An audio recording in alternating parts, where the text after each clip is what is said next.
All right, well, the sun is shining today.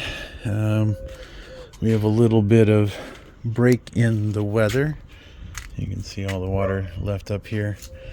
So a few things I need to do is drill out the holes for the latch and the rubber stopper. The other thing I need to do is drill out the holes that will secure the old fender to the new one so it doesn't rattle and move around. So we will need to dry this up a little bit before I get the drill out and start doing that. I don't know. It's a little chilly today, but not too bad. And then once I get that done, I'll start working on fitting the side rock slider in place. I've got to get, there's a body mount right there. I need to get the bolt loosened up and some space made so I can slide in part of this rock slider that goes in there.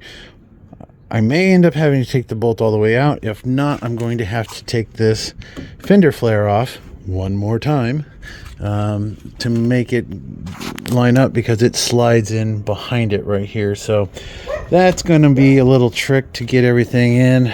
Most likely I'm going to have to do it that way because it won't slide in, I don't think, with this in place. So we'll have to see how that goes. And maybe I'll try to get the sticker off today. Maybe a little heat gun and some paint thinner. Maybe I've got one of those rubber wheels that work real good for taking stickers off, but this has been on here a long time, so we will have to fuss with that because I don't want it, and I can't really paint over it because it looks ugly. I may have to knock it down with something else. I will figure out these mirrors. These are ugly. The aluminum's all messed up from being unprotected and probably around salt water. It looks like I don't think these mirrors came on this Jeep, but who knows. All right, that's what we're working on. All right, so the first 5 holes we're going to drill here are supposed to be 1/4 inch. So we're going to drill those out real quick so we can put the hardware in. I got the box of hardware for the fender right here. We already have the bolts going along there. It only used 3 of the 4, so that's nice. That's on there tight. I do need to cut this a little bit more so it's not rubbing on the bar. That way it fits up against that outer panel. So I'll get back in there and grind that just a little bit. Then I can start putting the battery tray back together. I'm not really sure how many of these little crossbars I'll need to put back in, but it isn't going to be nearly as many as it was, that's for damn sure. So we do still need to do a little trimming, but I'm gonna go ahead and get this fender drilled out up here, so that makes things a little bit more stable. I'll cut that and then we'll bolt. We got to do the drill those 3 out there, 3/8. Once we get those in place, then the other ones we need to do are the rubber and the hood latch right there. We have to drill those from the bottom. So first things first, and we'll be moving on. All right, since the inner fender liner is secured by the bolts at the front that go into the radiator cowling shroud, the fender is a little loose back here, so I just drilled this one hole. I'm gonna go ahead and put a bolt and tighten it up and then drill the rest of them. That way it doesn't move around too much, and hopefully just keeps everything a little bit more in line. Just like that, 5 holes, 1/4 inch drilled out, easy peasy. They're all now tightened down, so makes a little bit more snug. So next thing I need to do is just recess that back just here at the corner. Then I should be able to get those rear bolts drilled out. I'm gonna have to get my other drill because this one's too long, but that's okay. And then, like I said, I just need to drill these two uppers. So these are 3/8, but we're going to hit them, cut this off with the cutting wheel, and then we will get those bolts done too. Okay, so I got that away from the bar, so I'm going to be able to drill that out with the 3/8 bit. But the drill that I went to get that I'm going to use for that hole also has the rubber flapper wheel on it, and it's taken that sticker off pretty good, a lot better than I thought it was. So I didn't need my heat gun, thank God. I can't find it anyway. So once I get this fender drilled up and everything, I'll come back and finish cleaning up. At least I know I'm got something going. So get this drilled out real quick, get the bolts in it, put the battery tray back in it, do these last two items up here in the front, and then we'll start sorting out the rock slider.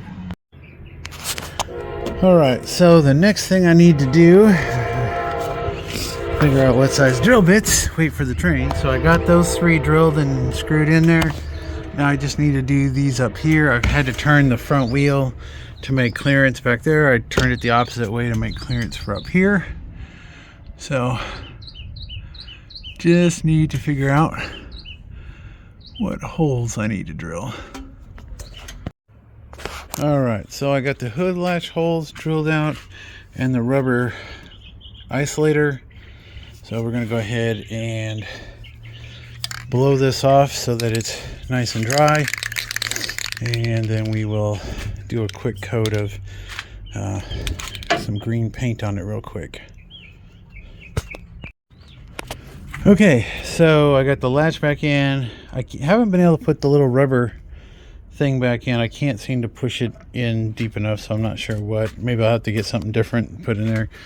I started putting the battery tray that my neighbor came in. As you can tell, it's not white anymore. I painted it black, along with the bracket for the fuse block and whatnot. I painted it black just because it was ugly and white and didn't really match anything. But so we got the, what is it, 5, 6, 7 bolts in.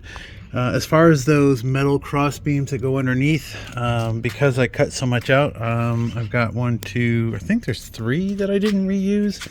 The only one I used goes from the firewall to the corner of the fender, in their fender right there.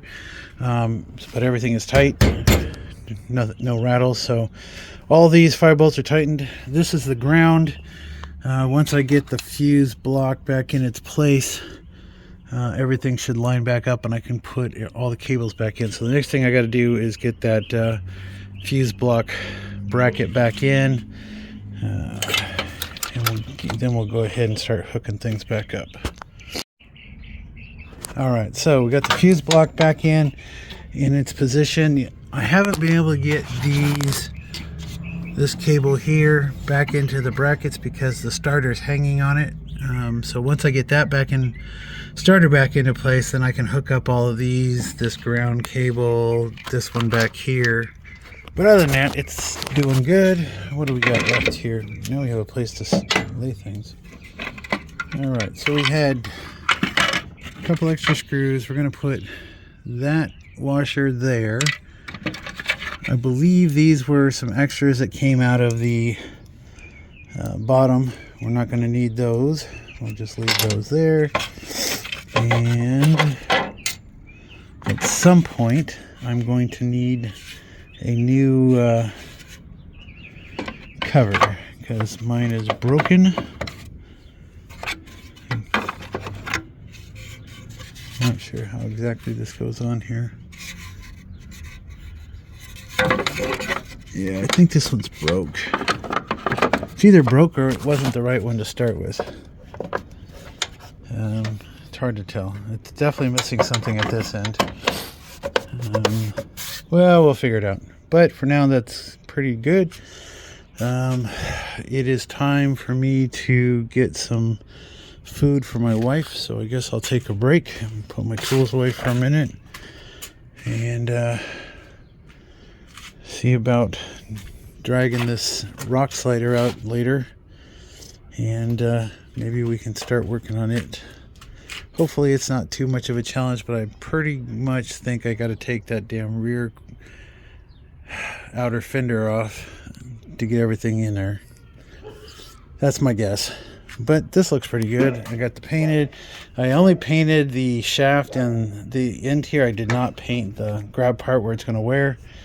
And like I said, I still got to figure out how I'm going to get this back in there. There's a trick to it. I think I need a tool to push in the center of the hole that will stretch it out enough, but I don't have anything small and blunt that would do that I know of, so we'll see what I can do to get it back in there.